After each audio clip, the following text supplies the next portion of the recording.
this isn't. So I'm engaged in this program. I got the learning bug after I finished my master's last year, and I was looking around, exploring some other options. And Drexel has a master's in creativity and innovation. And it's a really interesting program. I'm now into my, taking my 12 credits as part of that. And so it's good.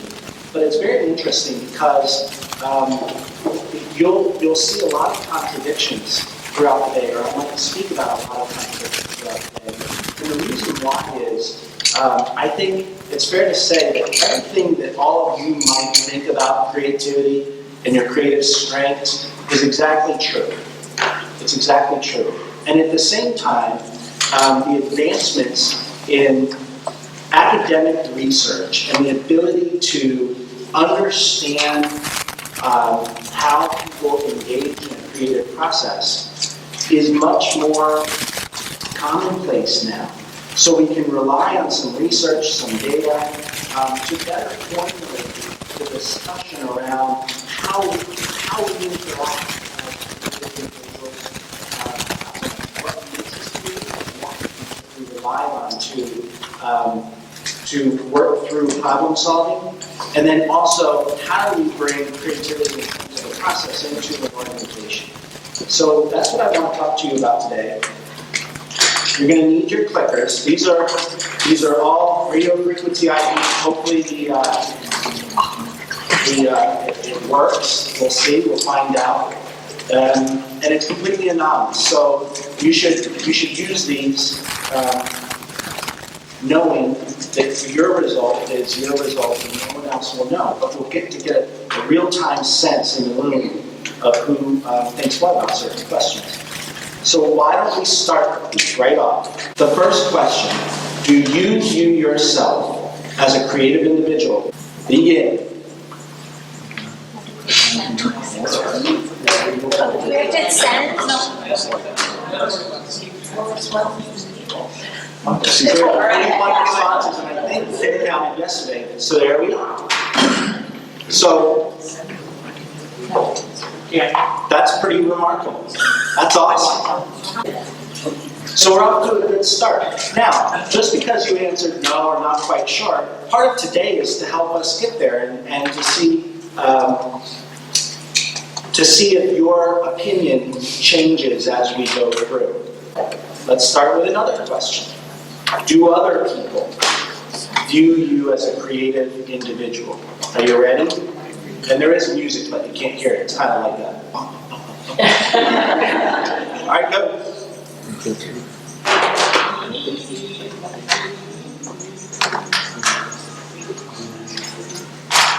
I can do it. Terrific. 41 responses again.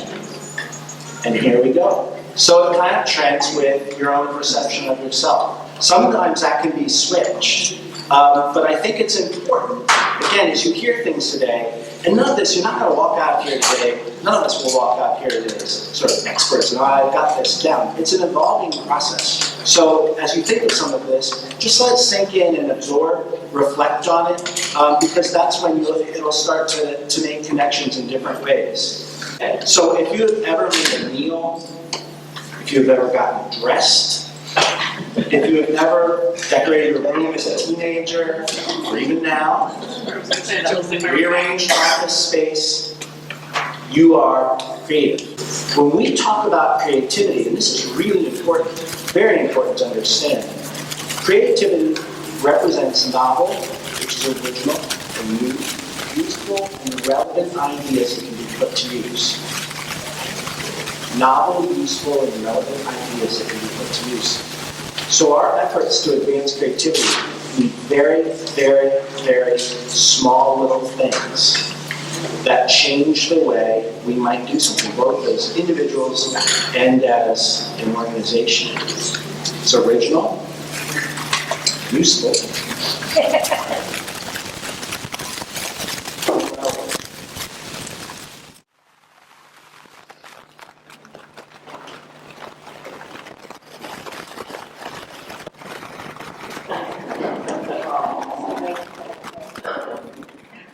so it's not relevant. it causes a great deal of frustration. We will all have moments as individuals where we develop something that's new, novel, creative for us. And that should happen, it does happen, and it's part of our development when it happens. But when we talk about the organization, it needs to be grounded in the value and the relevance for the organization. All right, get your clickers out. You ready? Here you go, 10 seconds. Wow, you guys are good. They are the same. How many have seen that before? This I showed you. Okay. So that's why we answered the way that we did. But generally speaking, when we talk about creativity and what makes us creative, it's the nature part of the equation. It's our surroundings, it's our environment, it's sort of the psychology behind things that drive why we are creative. Now, I'll read, and I'll share these books later, but this comes from Corporate Creativity. And here's something that kind of hammers this home. So once a person has the level of intelligence necessary to do the work, he or she is just as likely as anyone else to be creative in that realm of activity. So it requires a baseline of intelligence, but we're all intelligent people here. We've learned what we do. So with that, it then becomes stimulation in our surroundings, our environment, and external factors that allow us to kind of push through and make creative advances. A person's age tells us little about whether he or she will be creative or involved in a creative act. Risk takers are no more likely to be involved in a creative act than anyone else. In fact, most of the people involved in creative acts in companies are more cautious than reckless. Expertise can either help or hinder creativity or both. So sometimes the more we're grounded in sort of being an expert at something, and I think of it this way, the more we're doing the same thing over and over and over, and we come to tell ourselves that, we know all about this, there's nothing else that needs to be done, this is how it's done, that can really impact the creative process. So needs versus survival. I don't know if we want to be this guy or you this guy. But walking tall, okay, could not happen without this. If fire had not been created, which was an innate sort of needs-based survival creative act, when we talk about our needs as just demonstrated, those sort of hold steady with Maslow's hierarchy, and don't worry, we don't need to all visualize it or admit that we don't know it. The bottom level is food, shelter, security. That is the bottom level of the pyramid, the most core needs. So creativity will kick in when those are at risk, okay? Just like the caveman creating fire. But as you go up the chain in Maslow's hierarchy, personal fulfillment is at the top of that pyramid. So when you understand yourself better, as you're able to understand how to embrace contradiction, and when you put that in context of perseverance, your creativity, our creativity, will evolve from being reactionary and survival and needs-based to being exploratory and something that we do because we get fulfillment out of it.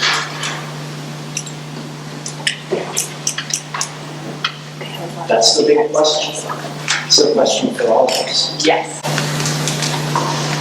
So let's talk a little bit about the structure behind some of the attributes that make you tick. Now, many people, I think we had close to 40, do the Reisman Diagnostic Creativity Assessment, the RDCA. Resistance to premature closure. That's open-mindedness. That is basically saying, yeah, let the ideas come out. We're open to anything.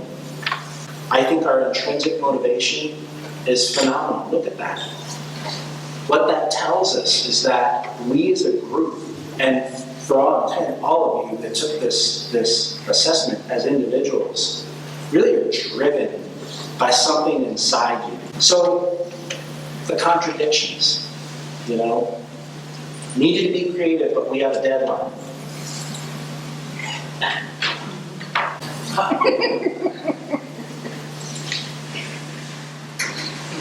It's part of it.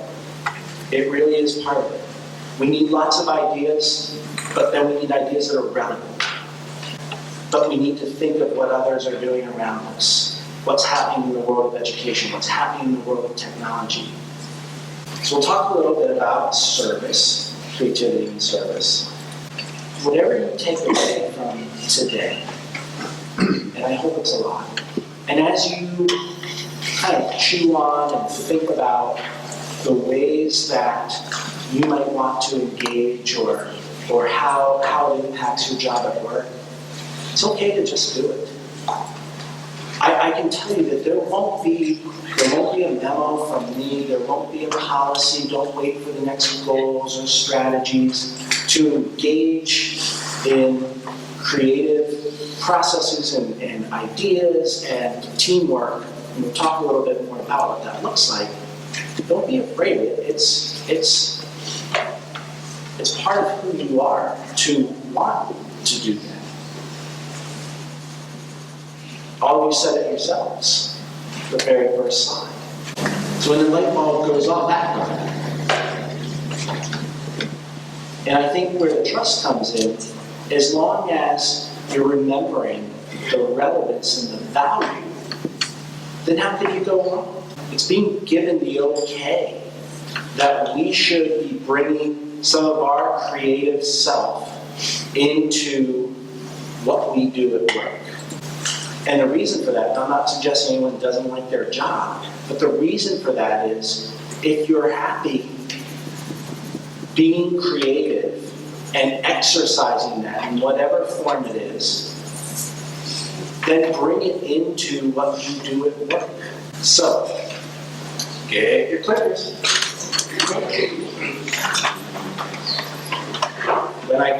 It's this button I click on, it gives you the timer to go. So let's read the question. Would you enjoy making a specific talent, hobby, or personally creative endeavor part of your job? Nice. Make it happen.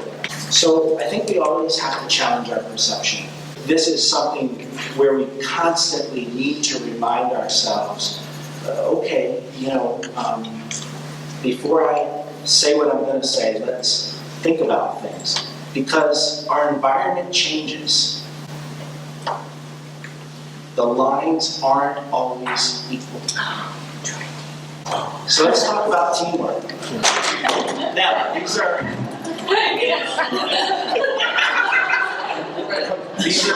confidential responses. They're not. All right. Are we ready? Cheers, go. I can only vote once, right? I'm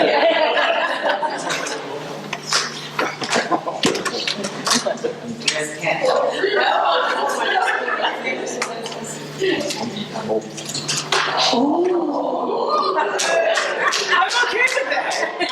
I'm totally okay with that. You ready? Nope, keep them out. Keep the clickers out. Here we go.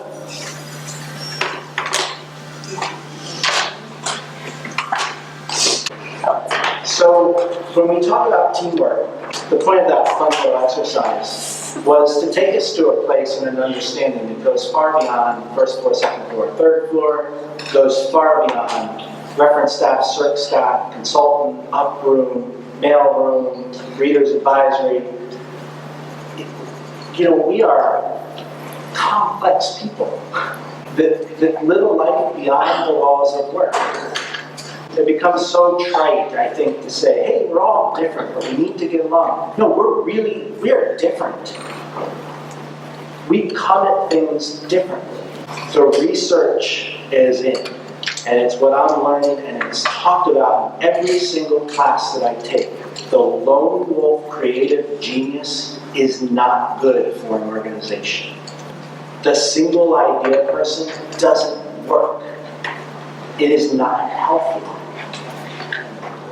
It's just not healthy.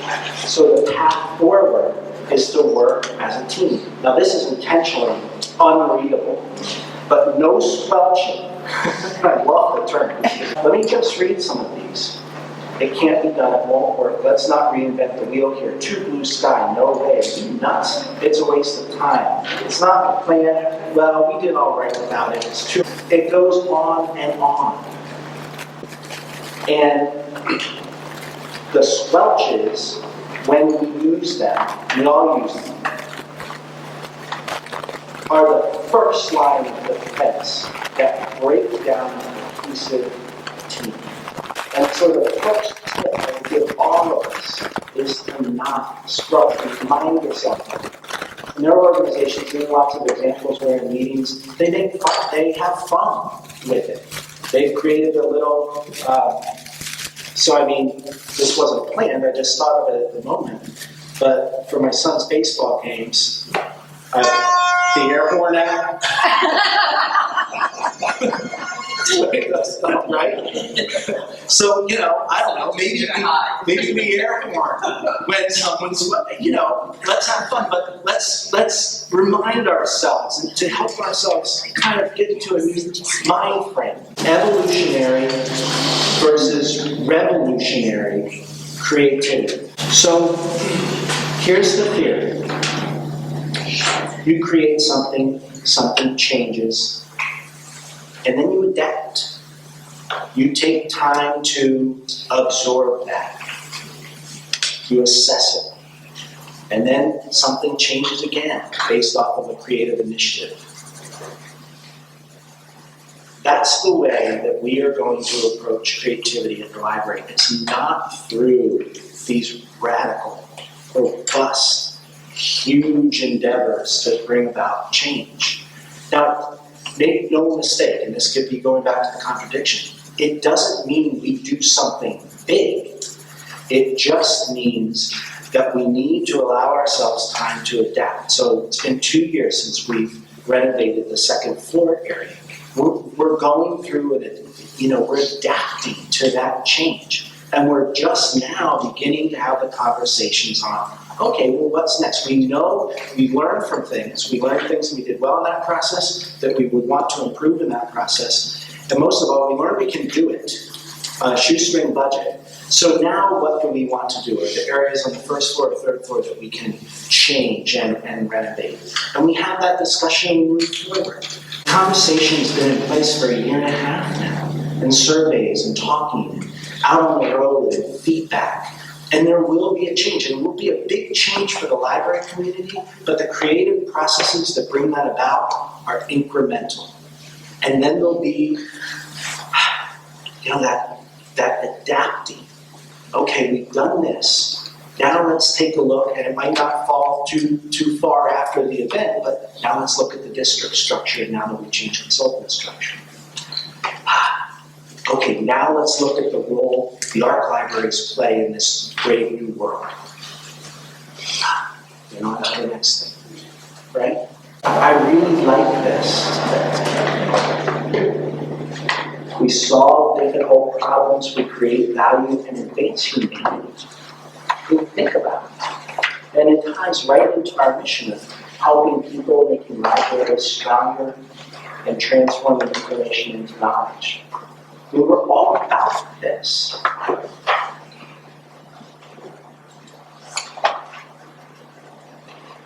So as we go forward, and again, I'm going to kind of end with where I started, a lot of this isn't new. And I think more than anything, if you walk out of here, that's the point.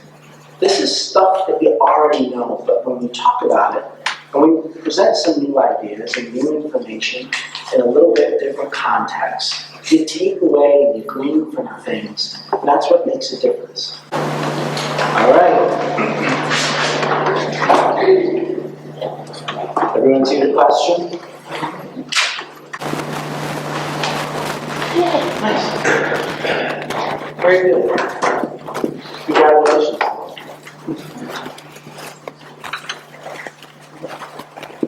Now, it's only been a half an hour. I've been friends once. Let's make it made for TV moment. No, but seriously, so I'm serious. If you feel like, wow, okay, I get this a bit more than I did, then that's fine.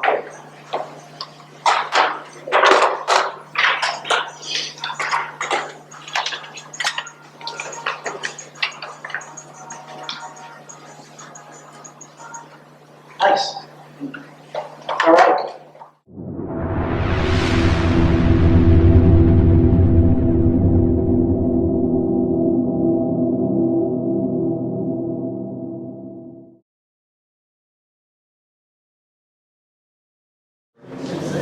All right, so we're going to watch a 9-minute TEDx talk from the Delaware State Librarian, Annie Norman. And it's going to put what you've just received in perspective. Then we're going to talk for just a few minutes afterwards, and then we'll do lunch and everything. Libraries throughout the state. We asked, what do you geek, or what are your interests and talents? And what are your dreams for yourself, your family, your community, and for Delaware? Essential to the notion of the American dream is ingenuity. And we wondered, how could we rejuvenate ingenuity, which is the spark for invention and innovation? Well, as librarians, we have access to all the world's knowledge. So we looked it up. We learned from researchers in informal learning, in positive psychology, and many other fields. And we also conducted our own action research. The theme from our learning is that ingenuity is powered by our own innate curiosity. Well, we learned that geniuses keep journals. Innovators throughout time, Leonardo da Vinci, Edison, and so on, kept notes and sketches about their ideas, their learning, and their experimentation over time.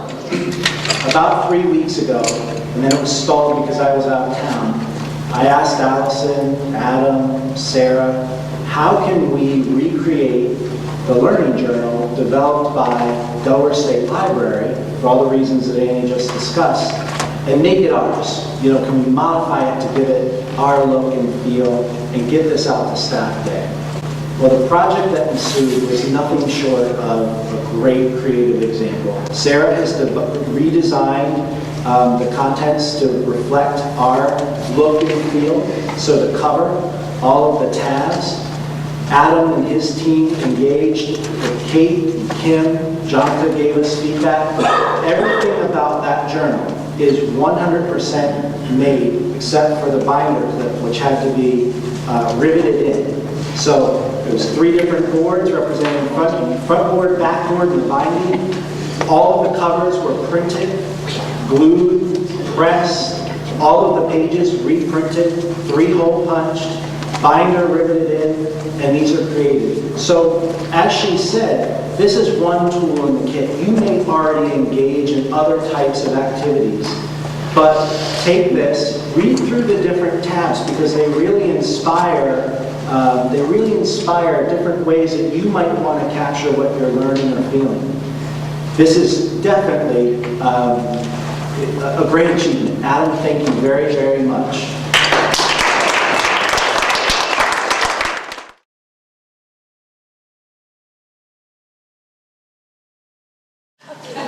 So does anyone remember the piano music that played at various volumes during sort of the breaks and stuff like that? Yep. It was played on an unplayable piano. Who would have thought? If we're going to accept this. So however we do it, whether it's sheer willpower, whether it's the flip of a card, or whether it's a guilt trip from a German teenager, all of us from time to time need to sit down and try and play the unplayable piano. Thank you. And I think it fits well too with us. I mean, let's face it, it's just we're so busy with and rightfully busy with the things that we need to do day in, day out. We're open for business, and that takes a lot of work, and there are a lot of distractions. But through it all, I think we, as he had said, need to use that to our advantage. So here's this quote again that I really like. I think it's worth just hearing it said. Truly innovative organizations will solve difficult problems, create value, and advance humanity into a brighter future. You ready?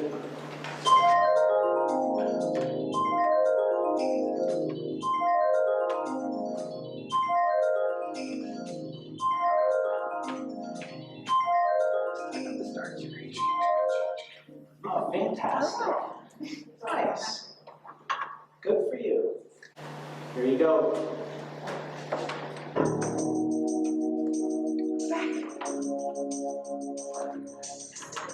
It's like you're writing it's like it's not It's like the beginning of a Duran Duran song. That's fantastic. Congratulations to all of you. I think today, clearly it made an impact in a